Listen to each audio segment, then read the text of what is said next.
Boa noite, queridos, sejam todos bem-vindos. Nós temos estudado essa série de mensagens no livro de Gênesis e até aqui nós vimos como Deus, após ter criado todas as coisas, ele viu que tudo que fez era muito bom. Mas o homem, ao invés de confiar no julgamento de Deus a respeito do que era bom e mal, preferiu decidir por si mesmo o que fazer da sua vida. Então ele se rebelou contra Deus quando tomou do fruto proibido da árvore do conhecimento do bem e do mal. Daí para frente a gente vê que a violência tomou o coração do homem, e nós vimos isso na descendência toda de Caim. E apesar da linhagem de Sete ter invocado o nome do Senhor, nós vimos também no capítulo 6 que os filhos de Sete, eles se envolveram, se casaram com as filhas da linhagem de Caim. E, mais uma vez, a violência e a corrupção se instalou em todo o mundo. Por causa disso, Deus então envia o dilúvio como juízo sobre toda a humanidade. Mas mesmo assim, Deus mantém a sua promessa, a promessa que ele havia feito a Eva, de lhe dar um descendente que traria restauração a toda a humanidade. É por isso que então Deus salva Noé e a sua família do dilúvio.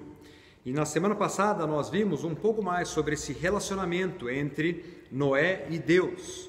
Se por um lado Noé, depois de ter tido a sua vida preservada, e as águas do dilúvio terem sido minguadas, ele demonstra gratidão e adoração a Deus, tudo isso por causa do cuidado de Deus para com ele. Por outro lado, Deus restaura toda a terra, prometendo que não mais destruiria a terra por meio de um dilúvio. E também Deus restaura os ciclos de sementeira e ceifa, frio e calor, verão e inverno, dia e noite. Hoje, no início do capítulo 9, eu quero estudar com vocês mais 3 ações do nosso Deus. Agora, ações que vão mostrar o valor que Deus dá à vida humana. Abra sua Bíblia comigo lá em Gênesis 9. Vamos ler versos 1 a versos 7. Gênesis 9, 1 a 7.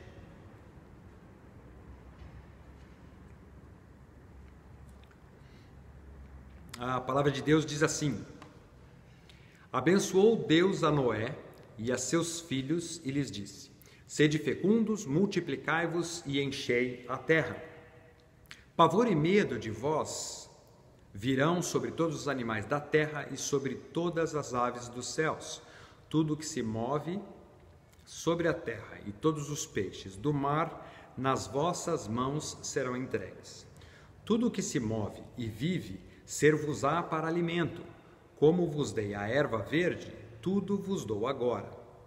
Carne, porém, com sua vida, isso é, com seu sangue, não comereis. Certamente requererei o vosso sangue, o sangue da vossa vida.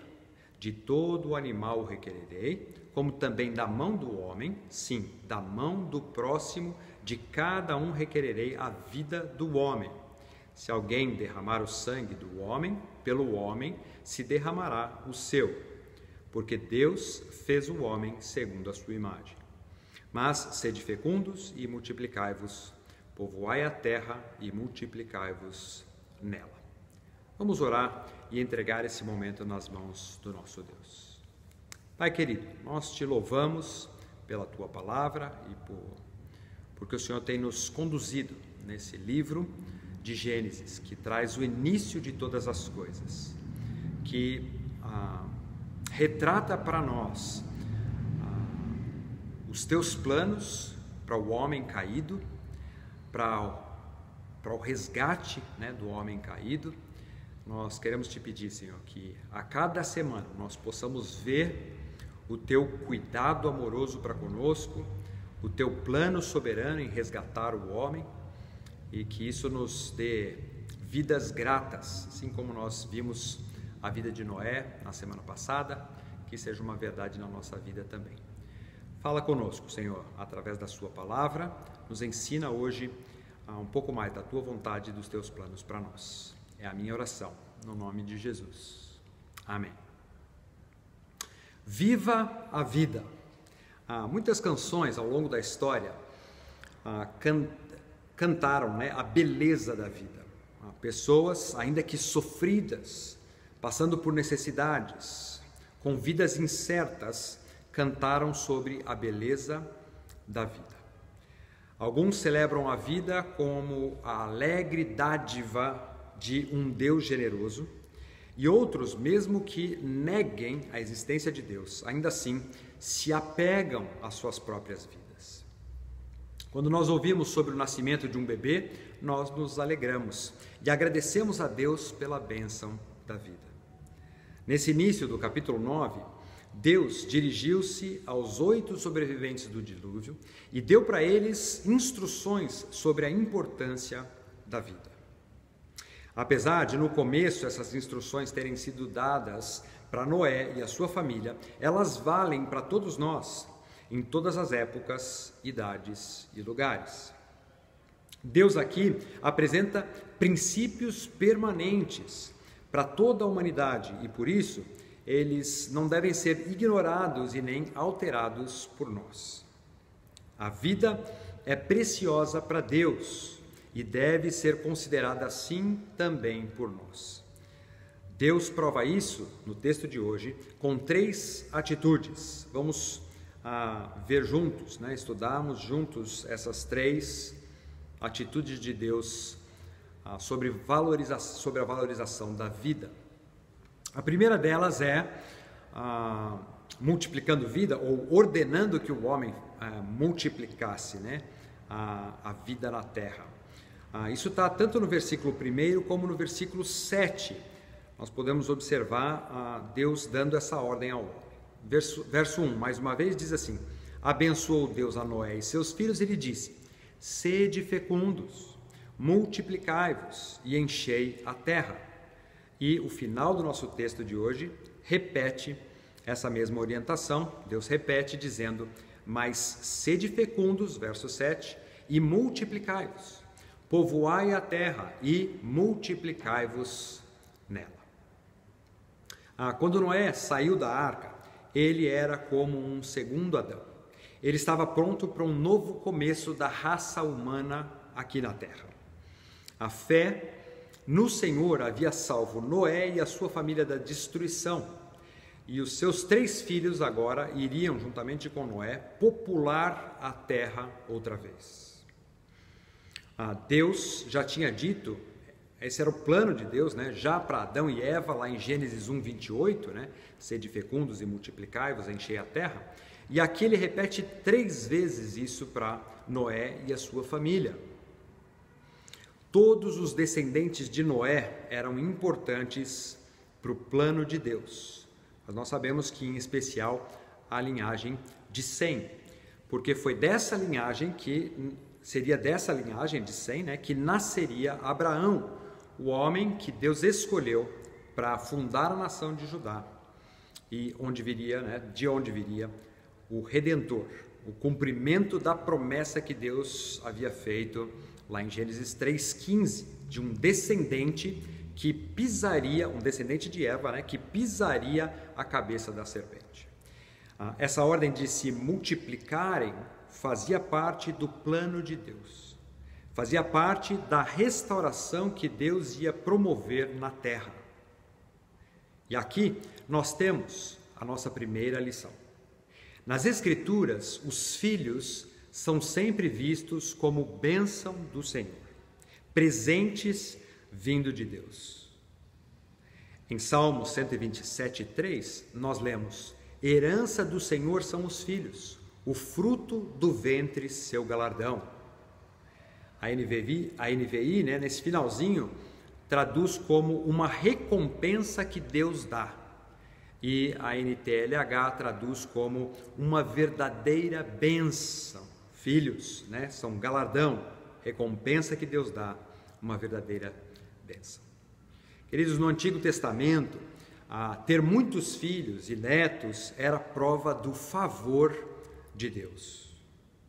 Quando Rebeca deixa a sua família para ir se casar com Isaac, os seus familiares, na sua partida, não desejam para ela riquezas ou felicidade, nada disso.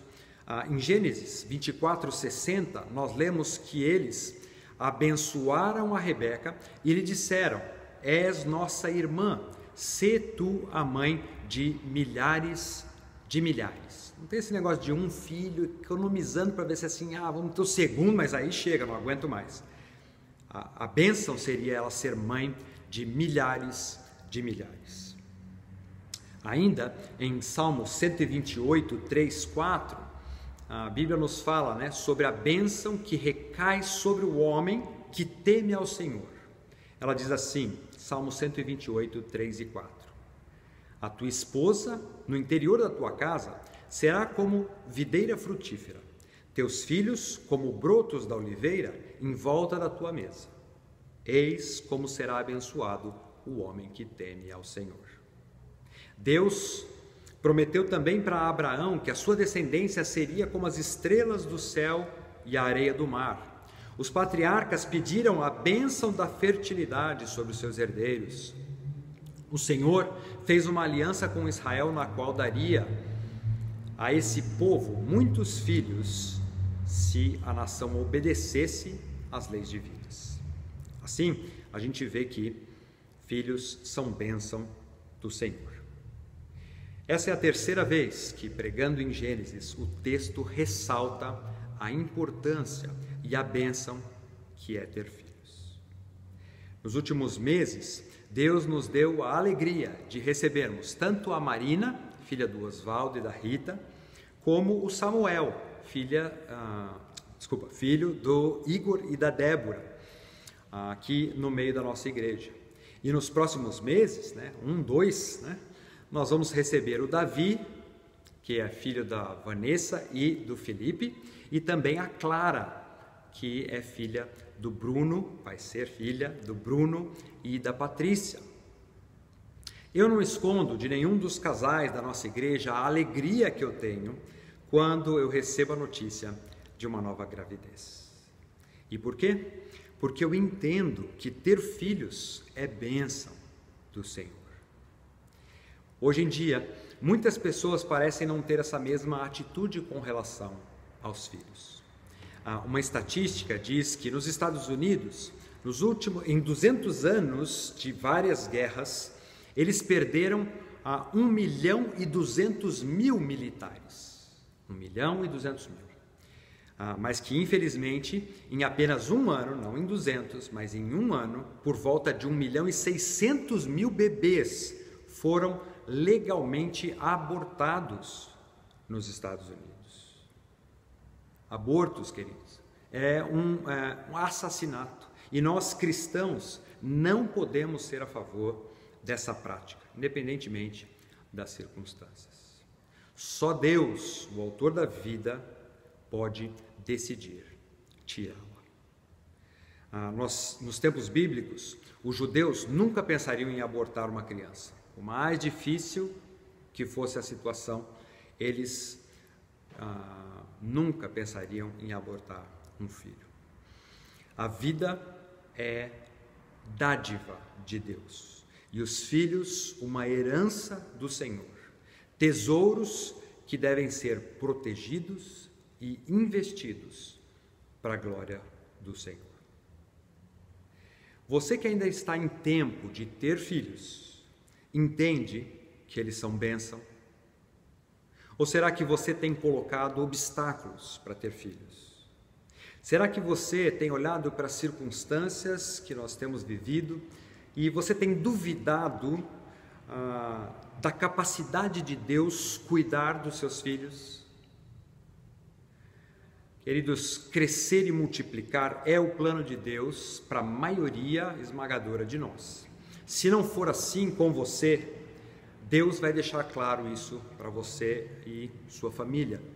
Mas, se não, não deixe que o seu medo, o seu egoísmo, o faça evitar filhos, porque eles são bênção do Senhor. Eu não estou dizendo para você ter 10 filhos, não estou dizendo para você ser irresponsável, mas eu estou pedindo para você ponderar nessas coisas e não deixar o medo e o egoísmo fazer você evitar os filhos. Você precisa entender que casais cristãos são os únicos, né, que têm esse privilégio e também as condições de criar uma criança nos caminhos do Senhor, para que o nome de Deus seja glorificado.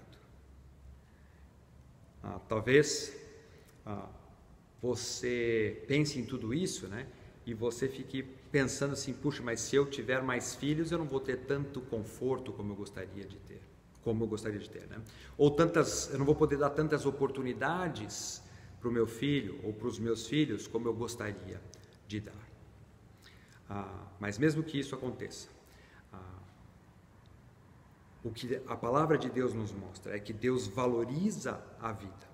E na medida em que temos filhos e os criamos para a glória de Deus, a glória de Deus é multiplicada na terra.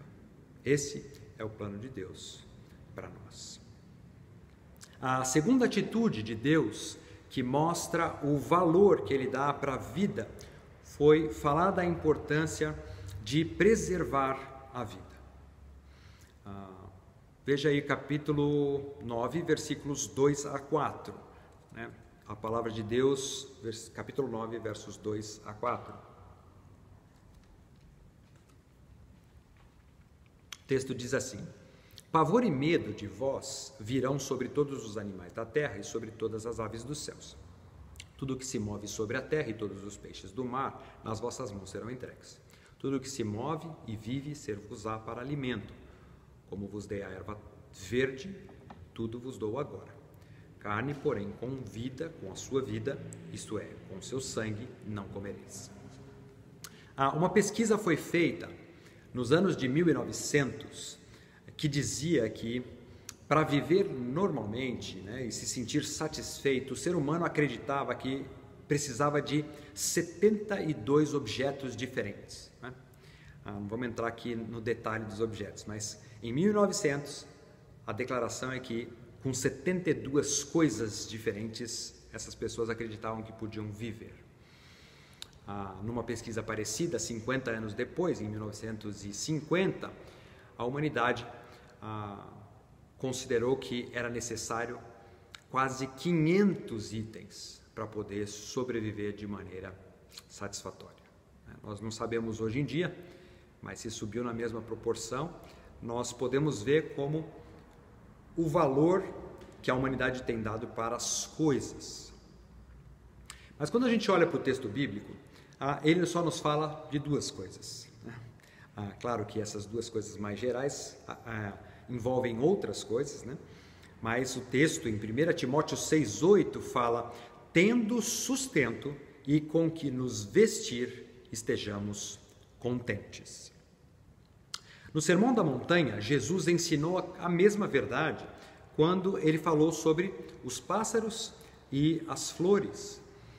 No texto lá de Mateus 6, né, de 24 a 34, nós não vamos ler aqui, quero só mencionar, né, mas isso fica claro, né, o cuidado de Deus para com o homem.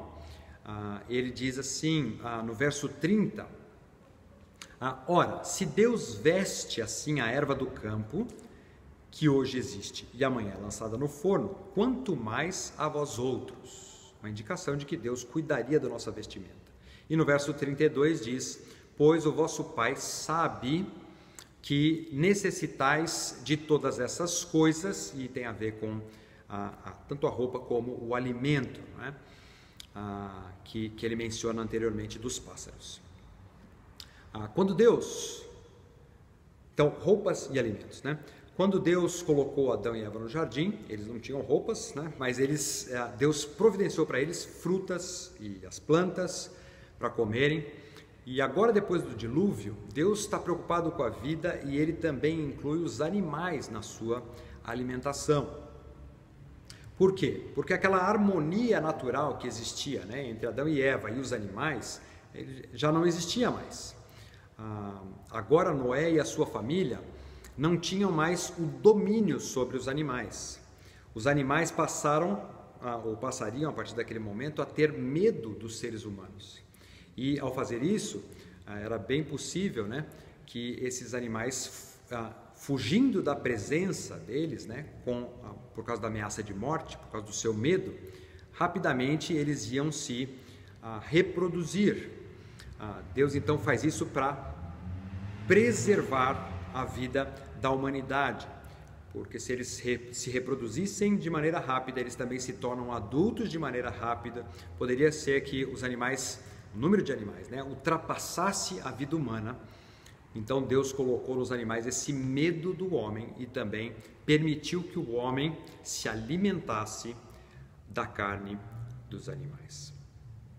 Caim então era lavrador, Abel era um pastor, mas com a permissão que Deus dá aqui, a partir de Noé, surgiram, né, a partir de Noé e sua família, também os caçadores. Tudo isso para que a vida do homem fosse preservada. Você percebe ainda hoje a preservação de Deus com a vida, né? Você reconhece que Deus preserva a sua vida, a vida dos seus familiares. Você confia nos textos da palavra de Deus que afirmam que nada pode acontecer conosco sem o conhecimento e o consentimento de Deus. Queridos, Deus é o sustentador da nossa vida. E nós podemos contar então com Deus, tanto com a sua provisão como com a sua proteção. Nós temos vivido nos últimos meses momentos de crise em todo o país. E mesmo com toda a dificuldade, Deus tem cuidado de nós, não é mesmo? Não porque nós não temos gente que perdeu o seu emprego ou que teve seu salário reduzido, mas porque apesar dessas coisas, Deus tem suprido cada um de nós com o nosso vestir e com o que nos alimentar. Então, nós podemos descansar porque Deus cuida das nossas necessidades e também nos guarda de uma morte precoce. Nada escapa da soberania de Deus e do seu cuidado amoroso para conosco, para com a nossa vida. Deus preserva nossa vida. No versículo 4, Deus impõe uma restrição nessa alimentação de carne, né? Eu quero abrir um parêntese aqui e explicar o versículo 4. O animal, ele não poderia ser comido com sangue, né? Diz o versículo 4: carne, porém, com sua vida, isso é, com seu sangue, não comereis. Deus declarou para Noé, de modo resumido, aquilo que ele ia explicar mais tarde, por meio de Moisés, o fato de que a vida de um animal se encontra no sangue do animal e por isso não deveria ser comido, o sangue não deveria ser comido. O motivo dado por Moisés é que no sangue estava a vida e que esse sangue deveria ser usado como expiação pelos pecados do povo. A gente pode ver isso lá em Levíticos capítulo 17, verso 11, que diz o seguinte: porque a vida da carne está no sangue, eu vô-lo tenho dado sobre o altar, esse sangue, né? Eu vô-lo tenho dado sobre o altar, para fazer expiação pela vossa alma, porquanto é o sangue que fará expiação em virtude da vida. Uma outra tradução diz, ao invés de dizer porquanto, né, o sangue que traz expiação, diz, pois é o sangue, isso é, a vida que tira os pecados. O sangue, então, deveria ser usado como expiação para os pecados. Por isso que o texto, né, de hoje aqui, esse versículo de hoje, faz essa restrição. Essa restrição a gente sabe que quando chega lá em Levítico, ela aumenta, tá certo? Ali em Levítico 11, Moisés vai fazer uma lista, né, de outros animais que não deveriam ser comidos pelo povo, e esses eram considerados animais impuros, né?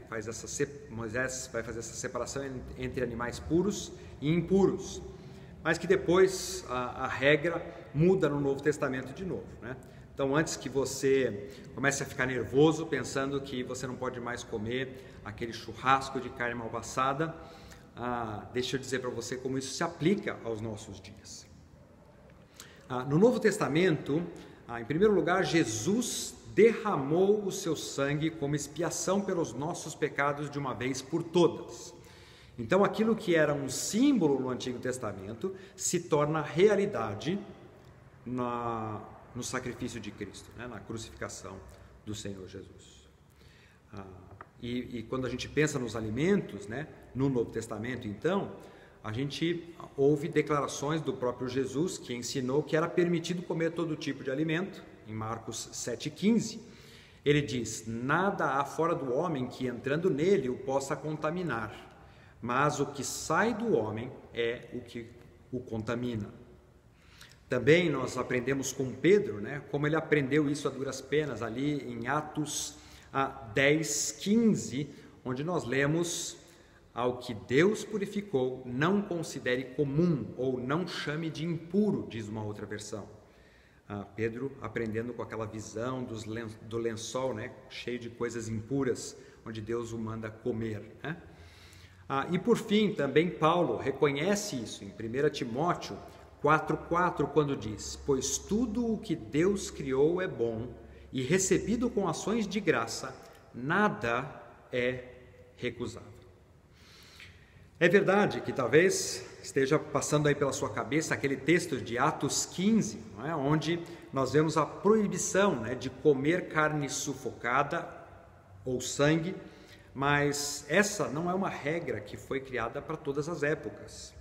Essa regra tinha a ver com aquele momento, né, na vida dos judeus e como isso escandalizaria os judeus.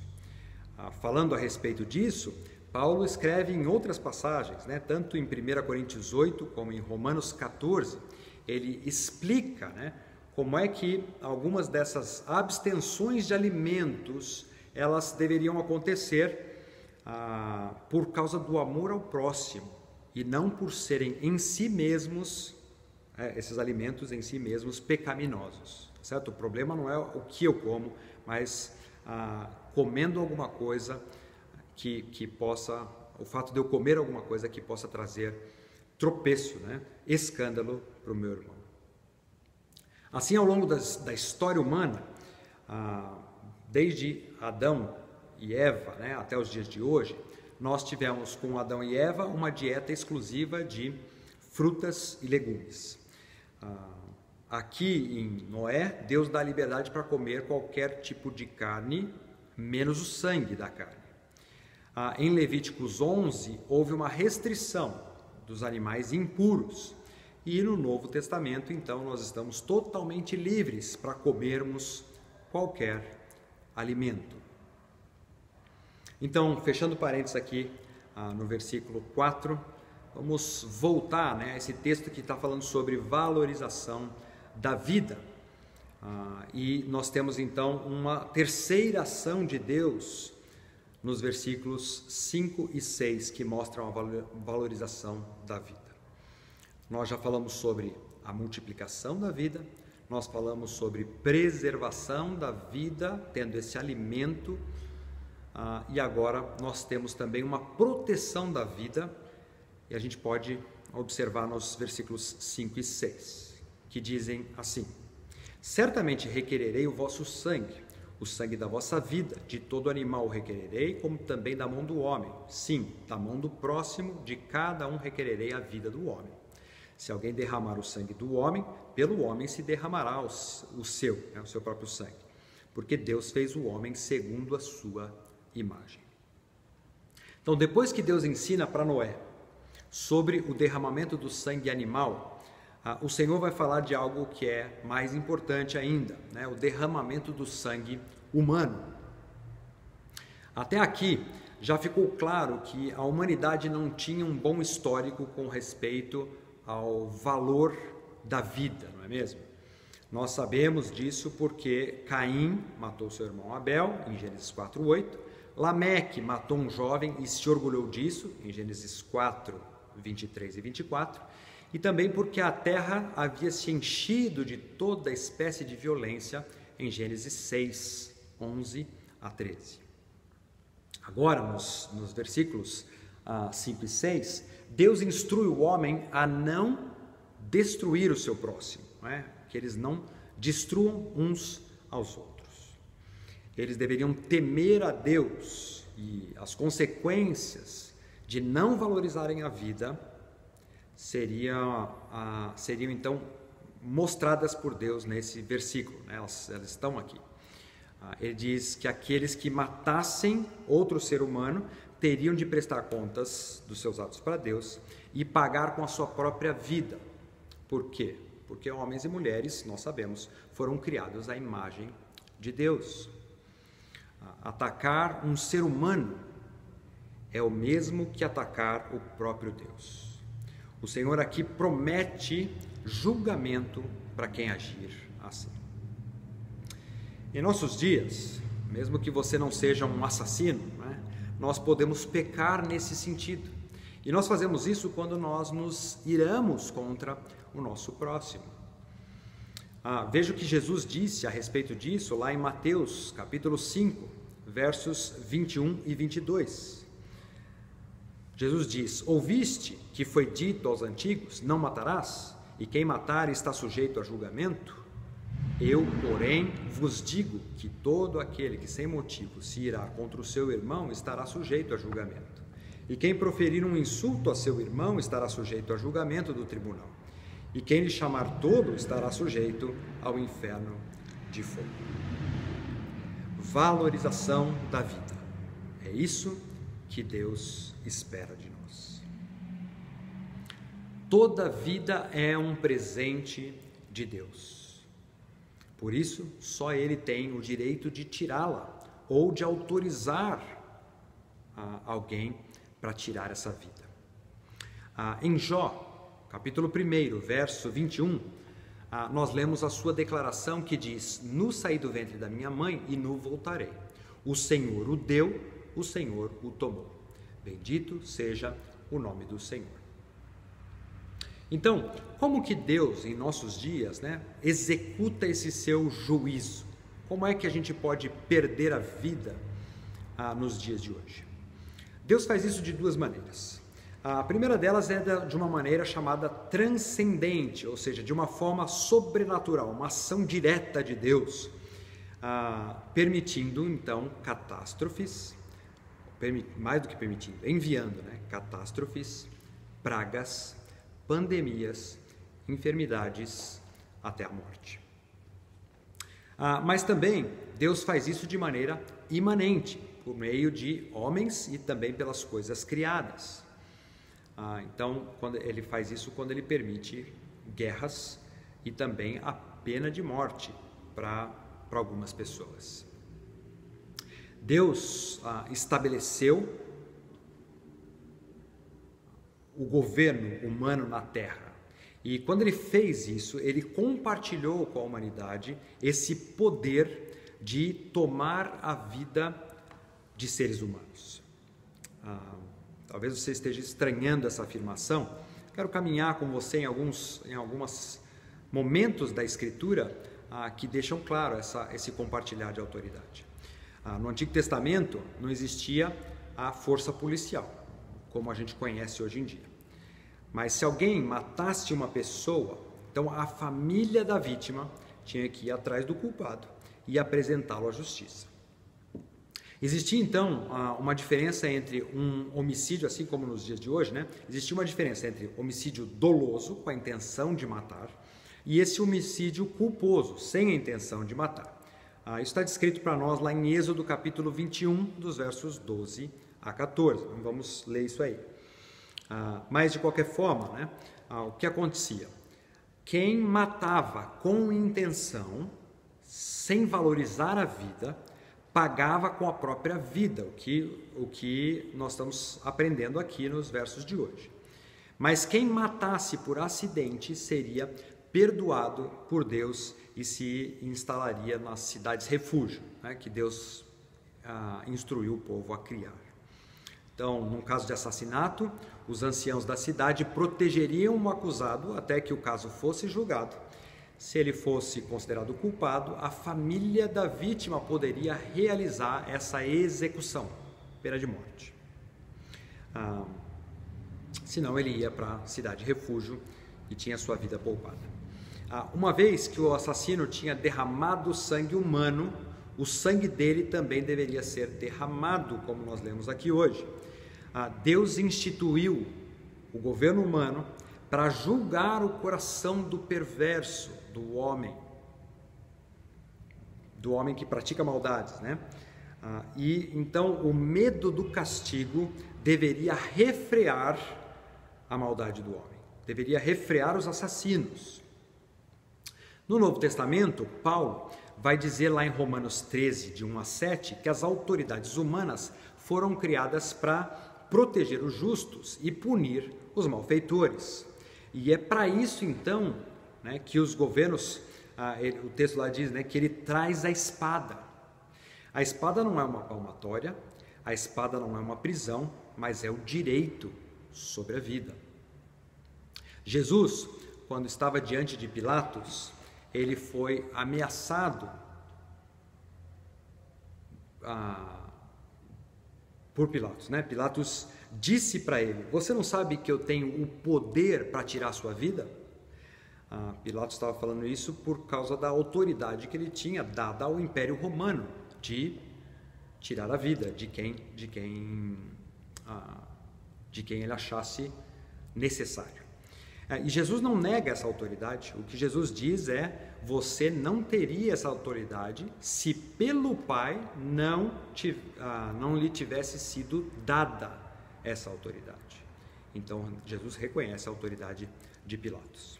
Também Paulo, né, quando está falando ali no livro de Atos com o Sinédrio diante das autoridades, ele diz: irmãos, se eu cometi algum pecado digno de morte, não me recuso a morrer. Ele reconhece também a autoridade daquele sinédrio, né, daquele grupo que estaria julgando os seus atos. Então, autoridades governamentais têm consigo a espada e o direito de usá-la. O governo humano tem muitas fraquezas e limitações, mas Deus sabia, né, que era melhor ter um governo, ainda que um governo pecador, né, com sujeito a falhas. Era melhor ter o governo do que a anarquia, do que permitir que cada um fizesse aquilo que considerava melhor aos seus próprios olhos, né? Como aconteceu lá na época dos juízes. Então, governos e leis são um sinal da proteção da vida dada por Deus. Aquele que se opõe à pena de morte, por exemplo, né, pergunta se isso de fato reprime a criminalidade. Nós não sabemos, né? A pergunta que nós deveríamos fazer é se qualquer tipo de lei ou refreia a criminalidade. E a resposta é não totalmente, não tanto quanto nós gostaríamos, mas a punição, sem dúvida, refreia a maldade do homem na terra. É para isso que Deus instituiu governos e instituiu leis. Um texto, né, que fala sobre isso é Eclesiastes 8:11, não sobre a instituição, mas sobre a punição. Eclesiastes 8:11 diz o seguinte: visto como se não executa logo a sentença sobre a má obra, punição, né? O coração dos filhos dos homens está inteiramente disposto a praticar o mal. O que esse versículo está dizendo é que onde há impunidade, aumenta a corrupção do homem. Nós vemos isso no nosso país, nós percebemos isso em toda a história da humanidade, né? A gente vê isso dentro de casa, né, na vida dos filhos. Se não tem disciplina, eles aumentam a prática do mal. Nós percebemos isso no contexto de igreja, onde não há uma igreja que que pratica a disciplina bíblica aumenta a maldade e a pecaminosidade no meio do povo. Essa é uma regra, uma lei que a Bíblia deixa clara, não é? A lei e as regras, as autoridades foram instituídas por Deus para refrear a maldade do homem. Eu não quero aqui que você saia dizendo que assim eu fiz uma mensagem de defesa à pena de morte, porque eu sei, né, que existe muita corrupção e falha humana no julgamento, mas olhando para a Bíblia, nós também não podemos negar que foi reconhecida, né, que a pena de morte é reconhecida como sendo legítima ao longo da história, né? A pena de morte é apresentada não como um instrumento contra a vida, mas pelo contrário, né, um instrumento de proteção à vida dada por Deus. Então hoje nós estudamos essas 3 ações de Deus, que falam sobre a valorização da vida. Em primeiro lugar, Deus estimula a multiplicação da vida. Filhos são bênção do Senhor, por isso nós não devemos evitá-los por temor das circunstâncias, egoísmo ou busca de conforto. E matá-los com um aborto é um absurdo aos olhos de Deus. Em segundo lugar, Deus mostra o valor à vida preservando esta vida, né, quando Ele coloca medo nos animais e permite que eles fossem mortos para servir de alimento para o homem. Com isso, nós não temos qualquer restrição com relação aos alimentos, né, a ingestão de alimentos nos nossos dias. E em terceiro lugar, a proteção à vida. Quando Deus institui autoridades com poder de espada para refrear o mal contra a vida. Isso deve ser, então, entendido e respeitado por nós. Com tudo isso, nesse novo início na vida na terra, né, de Noé e a sua família, Deus dá uma nova chance para o homem de reconhecê-lo como aquele que é soberano sobre todas as coisas, o Senhor da vida e o Senhor de toda a criação. Na semana que vem, Deus dará novas instruções para Noé, estabelecendo com ele uma aliança, um acordo que dará continuidade ao seu plano de resgatar o homem criado. A mensagem de hoje, espero que as ações de Deus o façam compreender o valor da vida e a seguir em frente com maior respeito e amor para com o seu próximo. Vamos orar. Pai querido, te louvamos mais uma vez pela sua palavra e te pedimos para que ela nos ajude a sermos defensores da vida, que ela nos ajude a termos uma perspectiva correta nesses vários aspectos da vida apresentados aqui nesta noite. Pedimos isso, Senhor, no nome de Jesus. Amém.